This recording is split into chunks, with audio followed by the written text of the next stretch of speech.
원하시는 거, 여러분들 마음 중심에 담은 믿음과 감사와 사랑의 고백입니다. 이 시간 중심으로 고백을 드리십시다. 주님의 마음과 내 마음이 통하여 함께하는 이 시간, 가장 행복한 시간입니다.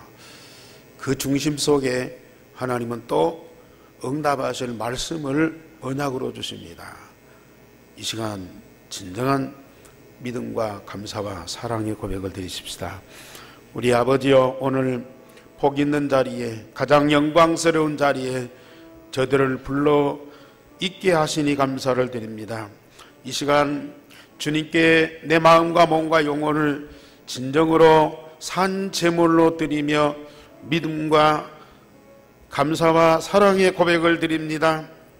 우리 주님이 주신 믿음, 그리고 응답, 그리고 그 크신 은혜를 인하여 사랑과 감사와 믿음의 고백을 드립니다.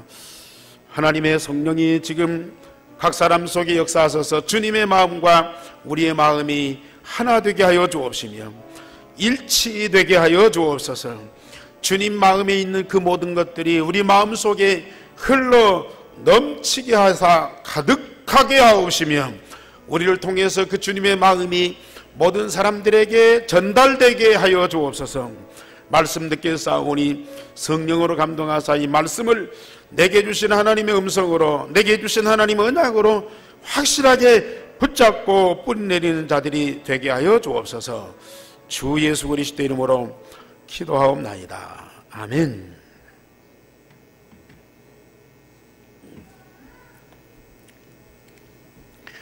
오늘 주보와 함께 예한교회 예산결산서, 아마 이걸 좀 가지고 들어오셨으리라고 믿습니다. 우리 교회가 많은 숫자가 아니고 또 부자가 없습니다.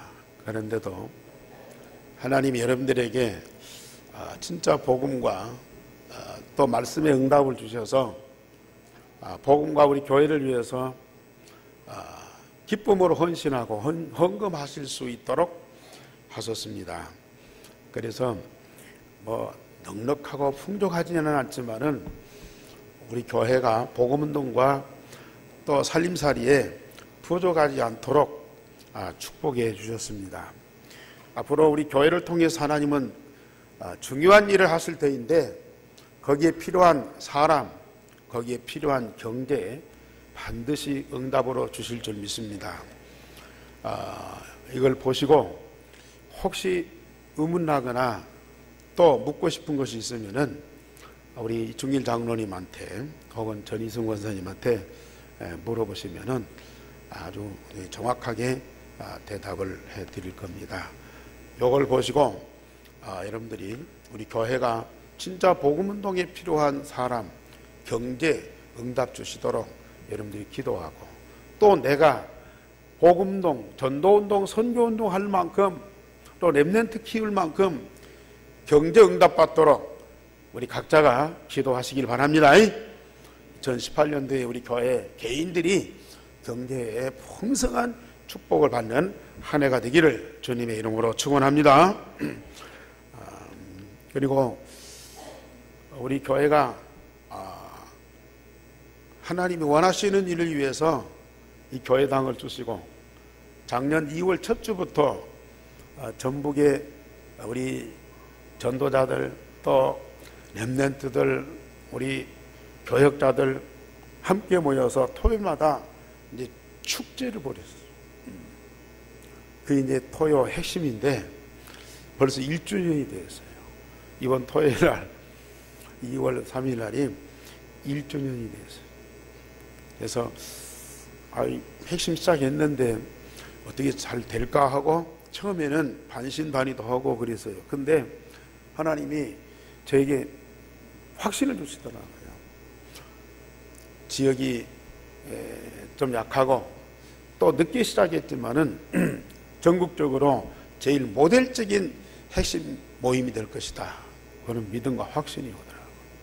근데 참 우리 어른들도 모이지만은 우리 렘넌트들이 토요일마다 모여서 그렇게 말씀 받고 기도하고 함께 즐거워하는 것 보니까 너무 감사. 하나님이 우리 교회를 통해서 이 지역을 위해서 헌신할 수 있는 그런 마당을 만들어 주셨어요. 얼마나 감사합니까? 우리가 그 잔치의 주역이지 않습니까? 이번 토요일 날 1주년 감사 축제를 이 자리에서 벌립니다. 우리 성도들이 다 참여해서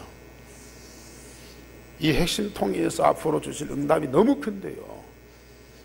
그걸 바라보면서 아니 지금까지 주신 응답을 인하여 정말 감사와 기쁨으로 여러분이 함께 참여할 수 있기를 바랍니다. 세상에는 여러 종류의 사람들이 있어요. 뭐 백인도 있고 흑인도 있고 남자도 있고 여자도 있고 또 배운 사람도 있고 못 배운 사람도 있고 부자도 있고 가난한 사람도 있고 건강한 사람도 있고 병든 사람도 있고 그래요. 그러나 정확하게 말하면 딱 두 가지 종류의 사람입니다. 믿는 사람과 안 믿는 사람. 예수가 그리스도 되심을 믿는 사람과 그걸 안 믿는 사람.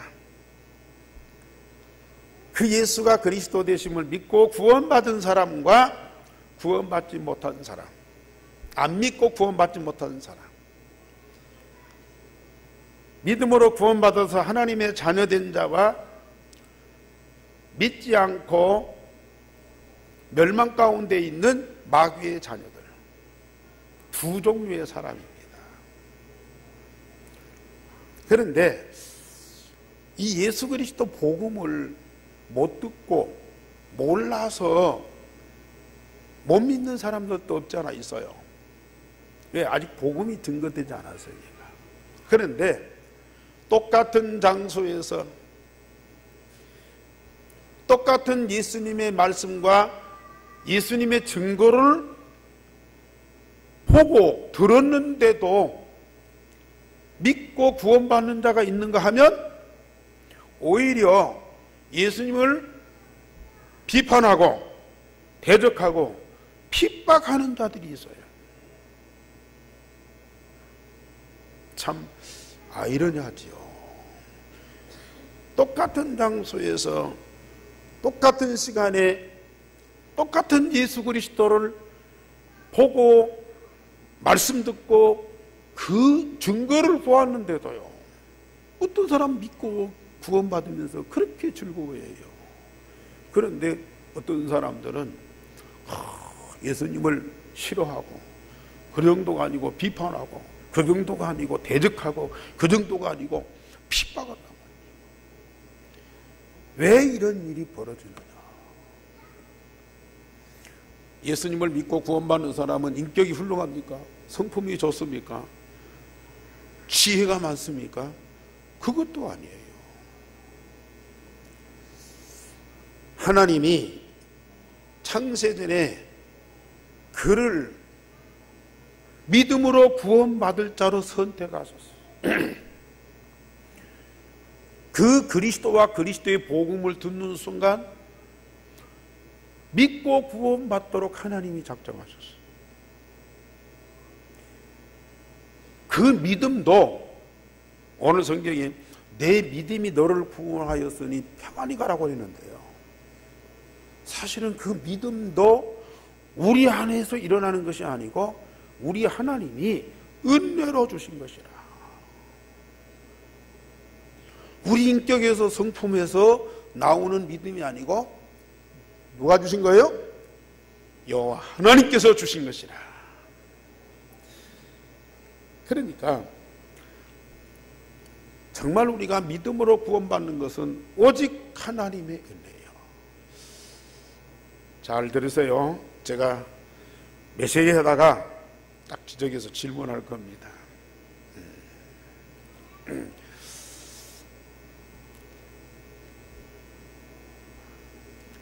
그러니까 정말로 우리가 이 믿음이라는 거, 이게 우리 찬송가에 있듯이 금보다 귀한 믿음 아닙니까? 세상에서 가장 귀중한 것이 믿음이에요. 그런데 오늘 정말 예수님을 만나고 믿음으로 구원받고 믿음으로 병고침받고 믿음으로 축복을 누린 사람들이 있어요. 우리 하나님이 주신 믿음이지만은 그 믿음으로 구원받고 병고침을 받고 축복을 받은 사람들 향하여서 우리 예수님이 얼마나 기뻐하시면서 축복하시는지요. 오늘 제 많은 여인이 예수님의 그 은혜로 인하여 죄사함 받고 구원받고 정말 축복을 누린 사람인데, 그 사람을 향하여 내 믿음이 너를 구원하였으니 평안히 가라. 그 여인에게만 주신 말씀이 아니고 지금 나에게 주신 말씀, 이미 우리가 그런 구원과 응답을 받았잖아요. 이게 사실이라면 우리가 잠깐 동안의 감사와 기쁨으로 끝날 일이 아니야.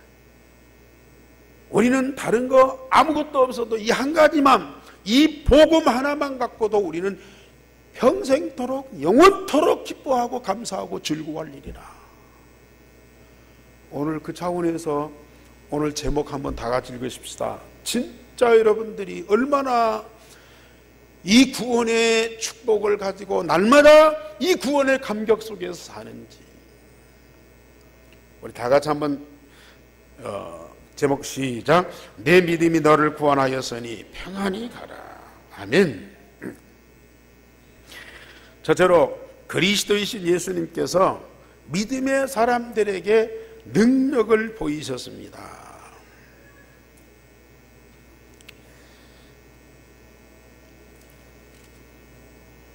예수님이 가버나움이라는 동네에 들어가시니까 어떤 백부장이요, 아들도 아니고 가족도 아니고 친구도 아니고 자기 집에 일하는 종 하인을 위해서요 사람들을 보냈어요.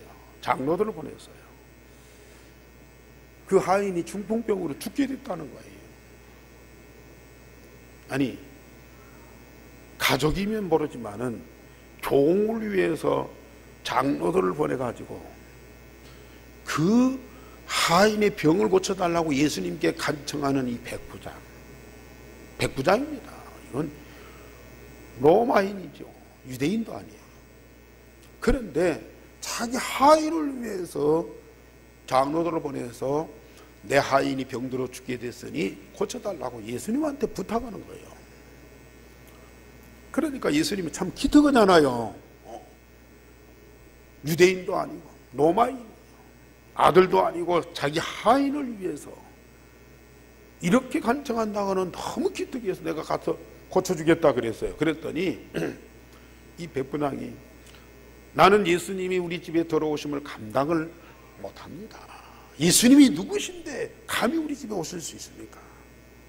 그러니 내가 예수님 와서 뵙는다는 것도 나도 황송하고, 그래서 이 자리에서 말씀만 하시면 내 하인의 병이 나을 줄 믿습니다.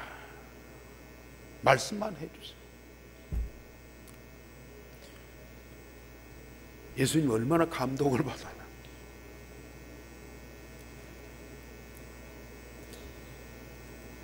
그래서 그 시간에 예수님께서 놀랍게 여기시면서 이스라엘 중에 이만한 믿음을 내가 만나보지 못했다.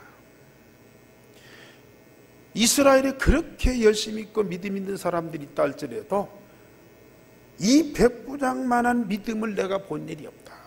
그러니까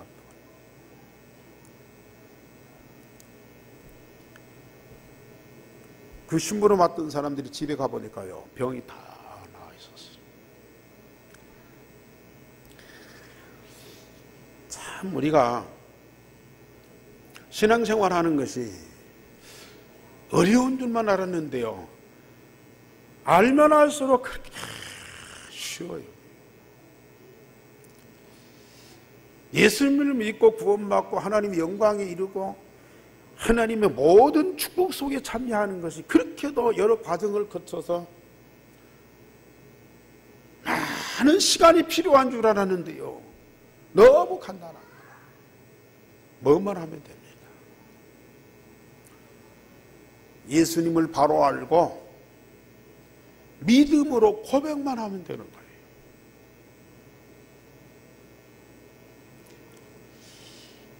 아니, 예수가 그리스도 믿었고 구원받았으니까 더 이상 우리가 고백할 것이 없냐? 천만의 말씀이에요. 그게 시작이에요. 예수가 그리스도 되심을 믿고 구원받은 그때부터 우리는 주님과 함께하고 말씀을 통해서 주님과 그 안에 있는 비밀을 하나씩 하나씩 발견하게 하는데요. 발견되는 대로 마음에 믿고 고백만 하면 우리 주님이 역사하신다. 우리가 뭐 행동으로 옮길 필요가 없어요. 우리 예수님은 우리에게 뭔 행동을 요구하지 않아요. 뭘 요구하냐? 믿음을 요구해요. 그저께 우리 아이들하고 같이 좀 이렇게 지내는데 우리 6살 먹은 세라가 그 언니가 자기를 조금 괴롭혔는가 봐요. 그러니까 할머니한테 이러는 거야. 할머니, 네 언니가 뭐저쪽이 자기를 이게 힘들게 했다 이거예요. 그러니까 할머니가 내가 혼내줘야 되겠다. 그러니까 세라가 뭐라고 하는 거니? 할머니, 말로만 하지 말고 행동으로 보여달라.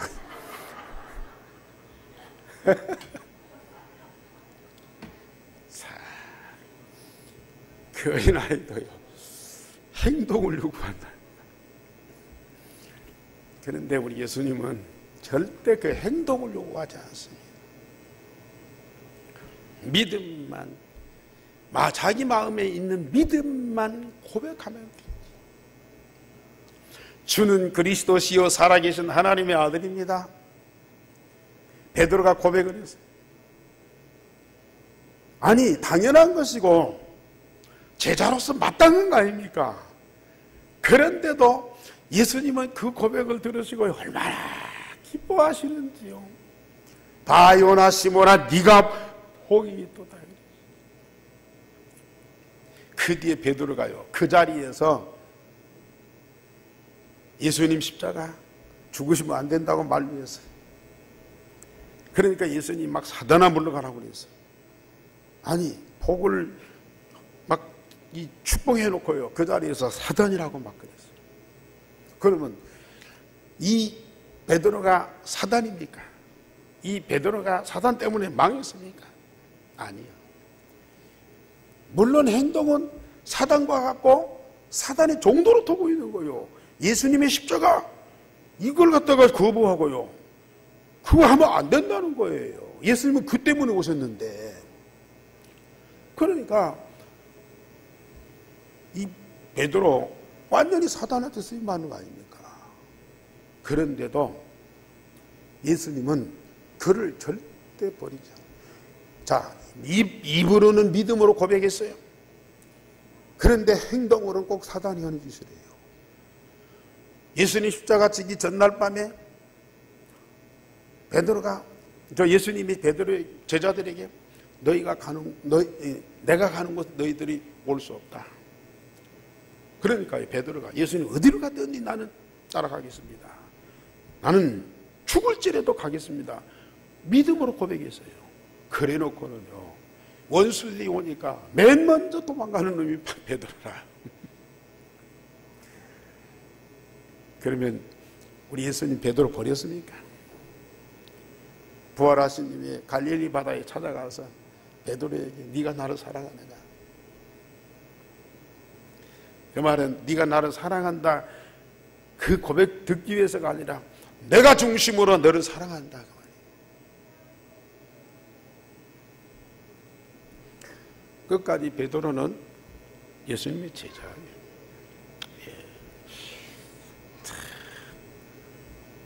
행동은 엉뚱하지만 그 속에 진정한 믿음이 있고요, 그 고백하는 그걸 우리 주님 꼭 들어주는. 그렇다고 해서 아무렇게나 행동해도 됩니까? 아니에요. 정말 복음이 각인 뿌리 체질되면요, 행동으로 나올 수밖에 없는 거예요. 아직 복음이 각인 뿌리 체질이 안 됐으니까 옛날에 각인된 거, 오래 뿌리 내린 거, 많은 세상 속에서 체질된 그것이 나올 수밖에 없어요. 예수님은 그걸 다 알고 이해하고 기다리십니다. 어느 때까지요?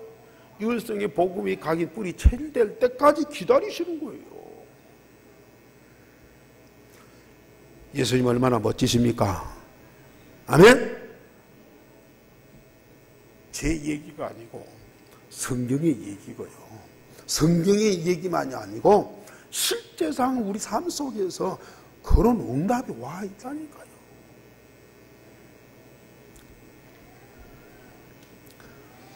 정말 여러분들 예수님 감동시키는 거 어려운 거 아니에요. 예수가 그리스도 되신 사실만 계속 믿음으로 고백해 보세요. 저는 이 복음 들은 그때부터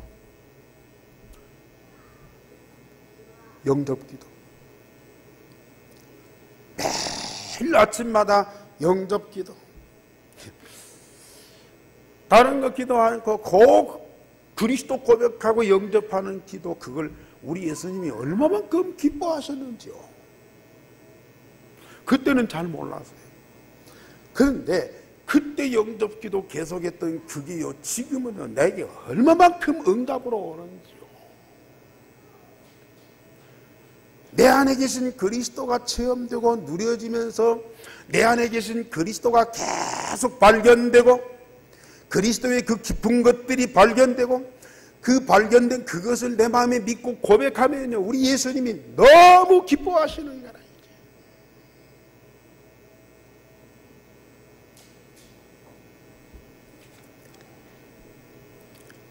우리가 예수 그리스도를 통해서 구원받고 받은 응답을 인하여 감동되고 감격하는 그것보다도, 물론 성령의 지혜를 통해서, 감동을 통해서 내가 그리스도를 발견하고 그 그리스도를 고백하고 정말로 그리스도를 기뻐하는, 그러지만은 내가 그렇게 고백하고 또 믿고 또 기뻐하고 즐거워하는 것보다도, 내가 예수님을 기뻐하고 즐거워하는 것보다도 예수님이 나를 기뻐함이 더 크다는 얘기예요.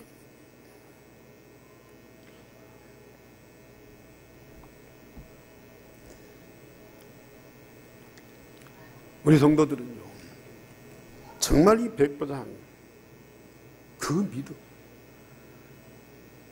아니 말씀 듣고 조금만 은혜 받으면요, 이게 그리스도인 것이 깨달아지고 그리스도 안에 있는 것들이 발견되고 그리스도의 비밀이 그냥 찾아진다니까요. 그 사실대로 우리가 믿고 고백하면 우리 예수님이 너무 감동하신다니까요. 아멘? 너무 감동해서요. 너무 감동하신다니까요.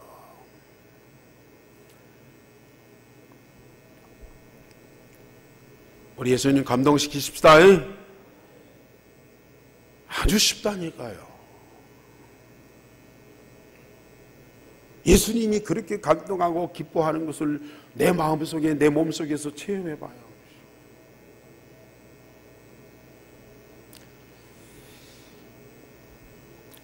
그보다 기쁘고 즐거운 일이 없어요.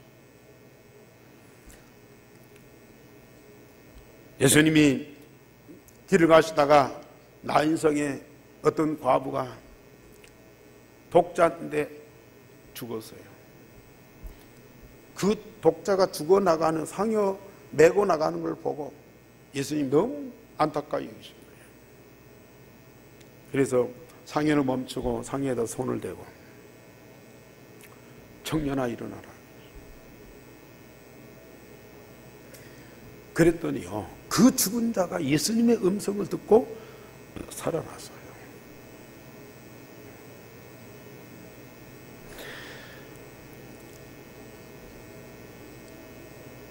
예수님의 말씀은요, 하나님의 말씀이에요. 하나님의 음성이에요. 아무리 그 엄마가 슬프고 괴로워서 막 통곡해도요 절대 못 알아들어요. 살아나기는 그냥 알아들을 수도 없어요. 그 죽은 자예요. 그런데 예수님의 말씀은 듣는다니까요. 죽은 자가 살아나는 기적이 있어요. 요한복음 5장에 보면요, 영은 하늘로 떠나가고 육은 흙으로 가잖아요. 흙 속에 있는 그 사람이, 무덤 속에 있는 자가 하나님 아들의 음성을 들을 때가 오나니 그때는 살아나리라 그랬거든요. 폭탄이 터져도, 화산이 폭발해도요 못 알아들어요. 그런데 재림하신 예수님의 음성은 듣고요, 그 무덤 속에, 흙 속에 있는 자들이 다 살아나서 부활한다니까요. 누구처럼? 그리스도의 영광스러운 몸처럼 우리가 부활하게 되었어요. 그때뿐입니까? 지금 영적으로 저와 여러분들은 죄와 허물로 죽었던 자들이에요. 그런데 전도자의 전하는 복음, 그 그리스도의 이름만 들었는데 죄와 허물로 죽었던 내 영혼이 살아났어요. 우리 속에 그 그리스도 통해서 중생된 거듭난 그 생명을 가지고 내가 지금 하나님의 자녀로 살아가지 않습니까? 그게 아니라면 우리는 아직도 죄와 허물 속에 죽은 자예요. 그러나 정말로 그리스도 이름으로 구원받은 하나님의 자녀라면 우리 속에 하나님의 생명이 있어요. 그 생명은 하나님의 음성을 듣게 돼 있어요. 말씀을 듣게 돼 있어요. 그 말씀을 들으면요, 날마다 새롭게 재창조되면서 결국은 하나님의 영광에까지 이르게 된다니까요. 믿으시기를 주님의 이름으로 축원합니다. 그래서 우리가 지금 복음 전하는 이유가요, 영적으로 죄와 허물로 죽은 자를 살려내는 생명운동이라는 거예요.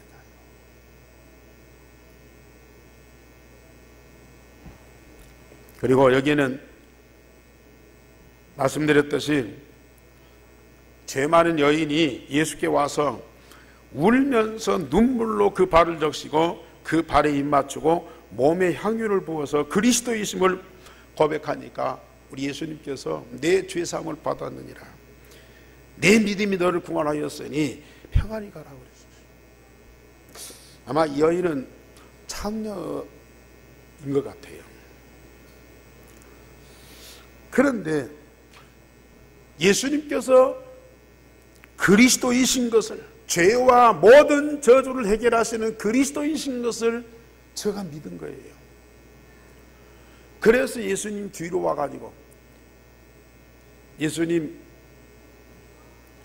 앞에서 정말로 이 죄를 통에 자복하고 울면서 그 흘린 눈물로 예수님 발을 씻고 발에다가 입 맞추고 자기가 가지고 온 옥합에 향유를 갖다가 예수님 몸에다가 붓고요, 자기 머리털로 막 닦고요.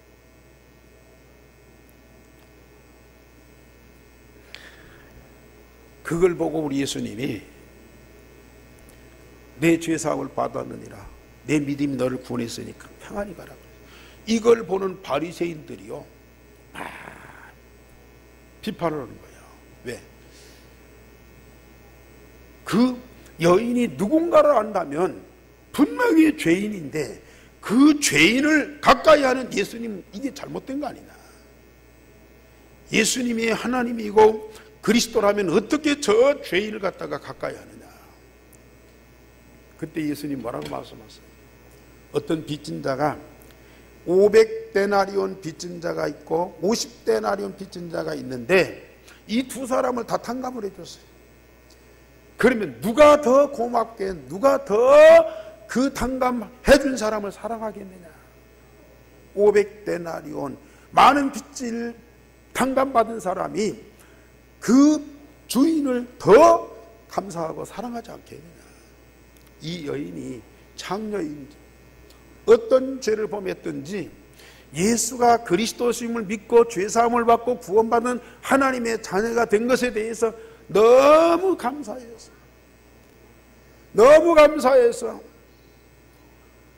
정말 이 머리털로 온 몸을 닦고 향유를 붓고요, 발에다가 입 맞추고 예수님을 그렇게 사랑하는 거라.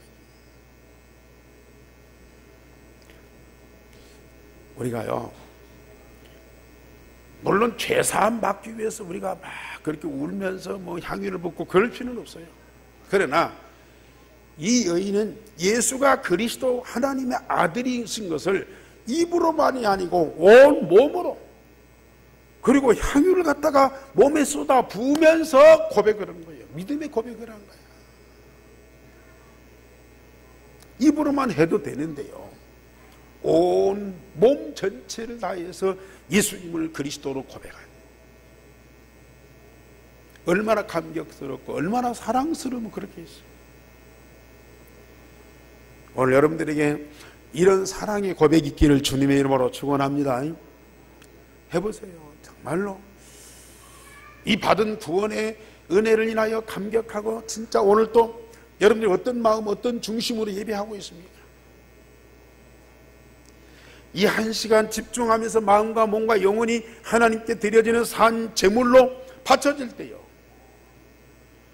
우리 하나님 얼마나 기뻐하시는 정도가 아니고 산 제물로 드려지는 내 자신이 그렇게도 행복하고 그렇게도 영광스러운 거예요.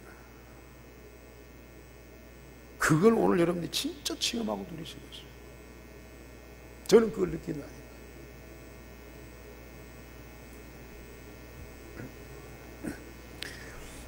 두 번째로, 예수님께서는 세례 요한과 제자들에게 그리스도이신 증거를 보여주셨습니다. 요한의 제자들이 예수님께서 행하신 그 일을 이 감옥에 있는 요한에게, 세례 요한에게 보고를 했어요. 그랬더니 이 세례 요한이요, 제자 둘을 예수님께 보냈어요. 보내면서 질문을 던져요. 하나님이 약속하신 메시아가 정말 당신입니까? 우리가 다른 사람을 기다려야 됩니까? 이게 무슨 얘기예요? 요한이 예수님을 그리스도로 고백할 뿐만 아니라 예수님의 길을 안내하는 자로 예수님에게 세례까지 베푼 자 아닙니까? 이는 내 사랑하는 아들, 내 기뻐하는 자냐고 하나님의 음성을 다 들었지 않습니까? 그런데 오실 메시아가 당신입니까? 메시아를 다른 사람을 기다려야 됩니까? 이렇게 묻는 거예요. 이건 다른 사람, 저 유대인들이 묻는다면 이해가 하지만은 어찌 요한이 그렇게 묻습니까? 두 가지 의미가 있어요. 저는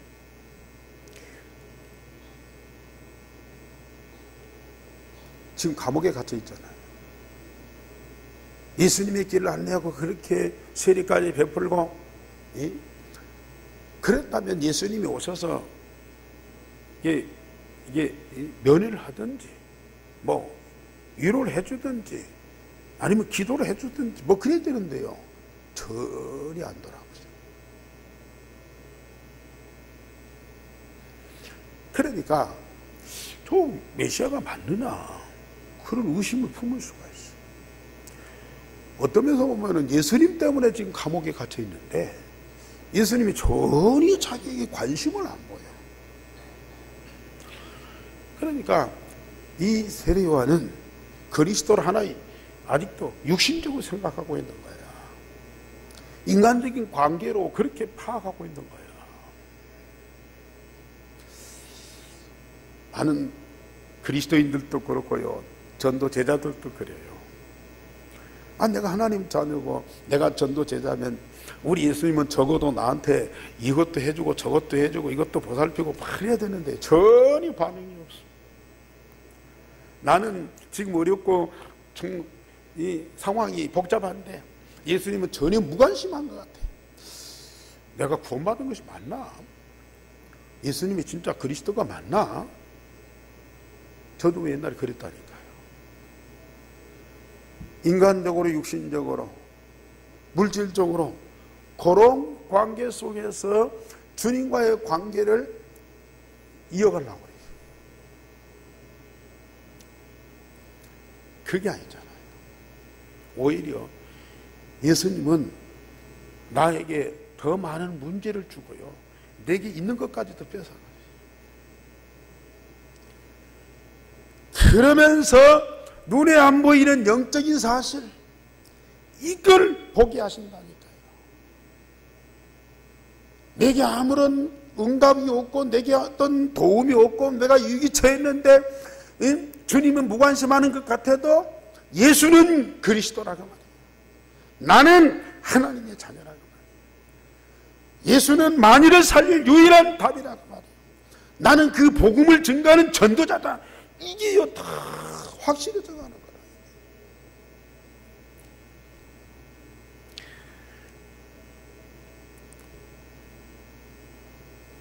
예수님이 그 요한이 보낸 사람들에게 대답을 합니다.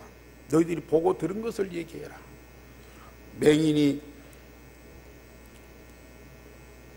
보며 못 걷는 사람이 걷고 죽은 자가 살아나고 가난한 자에게 복음이 전파된다. 그렇게 가서 보고해라 그랬습니다.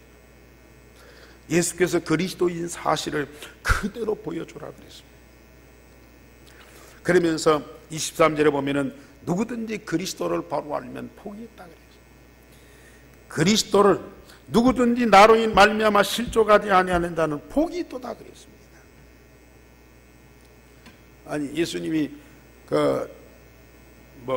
세례요한을 실족시켰습니까? 세례요한이 예수님 때문에 실족했습니까? 그런데도요, 정말로 예수가 그리스도, 아무리 내게 어떤 도움을 안 주고 어떤 역사가 안 일어나고 내가 더 어려운 궁지에 몰린다 할지라도 예수는 그리스도이십니다. 맞습니까? 그분만이 나의 인생의 근본 문제 완전한 해답이십니다. 우리는 그분이 주시는 하나님의 생명을 갖고 영원히 하나님과 함께 살아가야 돼요. 내가 어디 있든지 상관없어요. 내가 지금 어떤 처지에 있든지 상관없어요. 그런데 사건 때문에, 문제 때문에, 여러 가지 어떤 무관심한 그것 때문에 예수가 그리스도이신 부정해요? 그럴 수가 없는 거죠.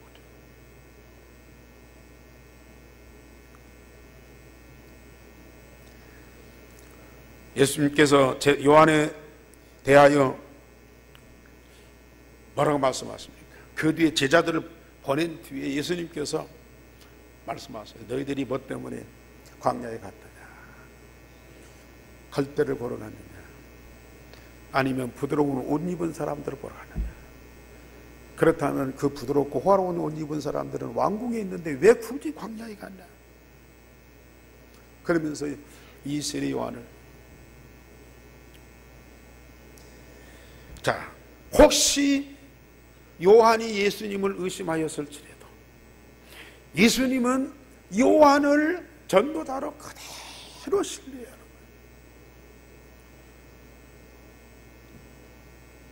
예수님은 요한을 하나님이 보내신 자로 그대로 인정해 주십니다.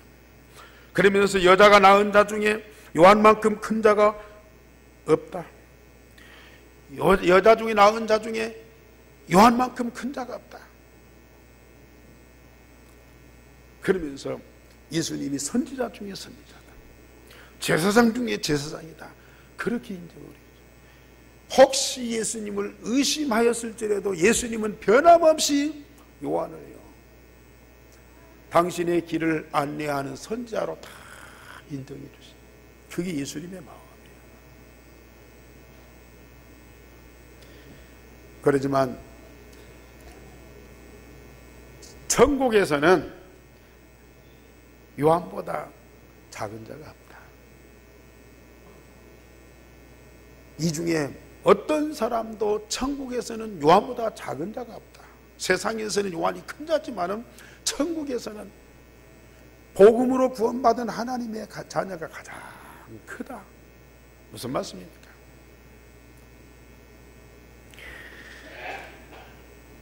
사실 구약의 이스라엘 백성들은 언약의 백성, 오실 메시아를 전달하는 언약의 백성이었어요. 그 언약의 백성의 마지막 선지자, 마지막 제사장이 누구예요? 이 사가랴의 아들 세례요한. 물론 오신 예수 그리스도를 증거했어요. 그러나 우리는 누구예요? 오신 그리스도를 통해서 구원받은 하나님의 자녀. 오실 그리스도가 아니라 이미 오신 그리스도를 믿고 구원받은 하나님의 자녀라. 우리는 구약시대 어느 백성들보다도요 더 큰 응답을 받은 사람이라. 그 그리스도의 생명을 직접 가진 하나님의 자녀라. 그리고 구약의 성도들은 오실 메시아를 전달을 했어요. 얘기했어요. 그러나 우리는 오신 메시아를 통해서 구원받고 하나님의 자녀가 되어 그와 하나가 되어 함께하면서 그 그리스도를 증가하는 증인이다. 차원이 다릅니다. 구약의 성도들과 신약의 성도들이 달라요. 구약의 선자들과 신약의 전도자들은 다릅니다. 그래서 우리 예수님이 세례요한이 여자 중에 낳은 자 중에 가장 큰 자지만 천국에서는 세례요한이 가장 작은 자다. 복음으로 구원받은 하나님의 자녀들이 가장 큰 자들이라고 말이에요. 그만큼 신약시대 우리가 얼마만큼 큰 복을 받은 사람이에요.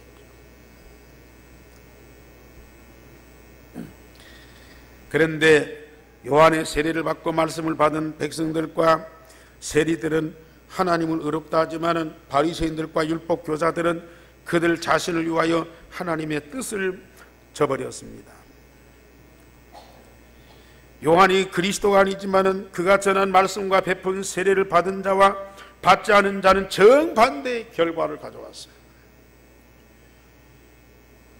예수님에 대해서 얘기하는 요한의 그 말씀과 베푼 세례를 받은 사람들은 예수님을 보고 그리스도로 믿고 구원받는데요, 세례 요한의 말을 듣지 않고 세례를 받지 않은 사람들은요 예수님을 믿지도 않고 핍박하고 비판하고 욕한다니까요. 정말 저와 여러분들이요 이 복음 전하는 거 듣고 믿는 사람들은 구원받아요. 그리스도가 그를 구원하는 유일한 답인 것을 믿는 사람은 하나님이 구원하신다니까요. 여러분들이 전한 복음인데 잘 전하지도 않고 어설프게 전했는데도요 그걸 믿고 구원받은 사람들이 있다니까요. 그런데 여러분들이 전한 복음을 거부하고 안 믿는 사람들은요 구원 못 받는다니까요.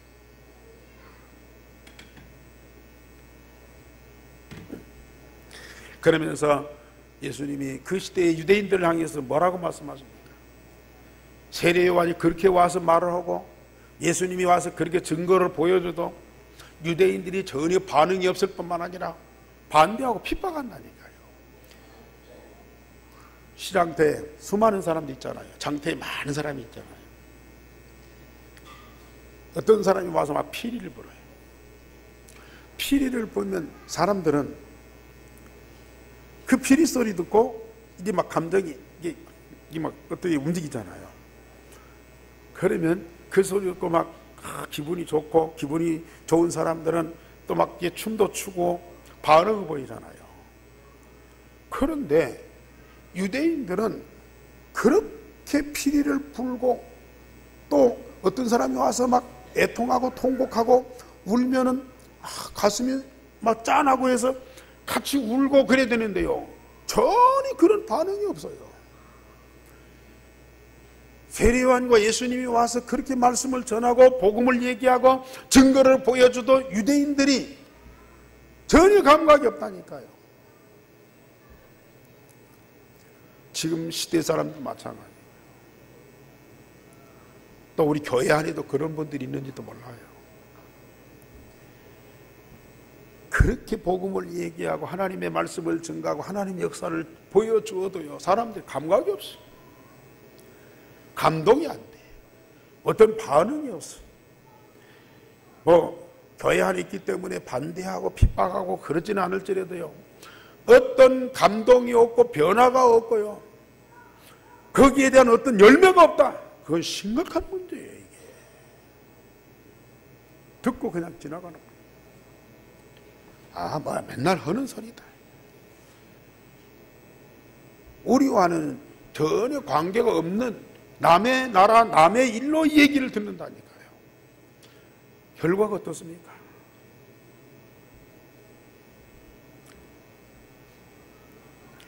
그래도요, 우리가 알 것은 유대인들이 예수님을 영접하지도 않아요. 오히려 십자가 못 박아주고요, 아가다락방에서 복음도 시작했는데 그걸 못하도록 핍박하고 막아버려요. 그래서 쫓겨나서 안디옥으로, 마게도는 로마로 갔잖아요. 다른 민족보다도 언약의 백성 이스라엘이 하나님 보실 때에 가장 악랄한 민족이다, 그러지 않겠어요? 아브라함의 씨로 말미암아 천하 만민이 복을 받게 되는 그런 축복을 줬는데요, 그걸 거부하네.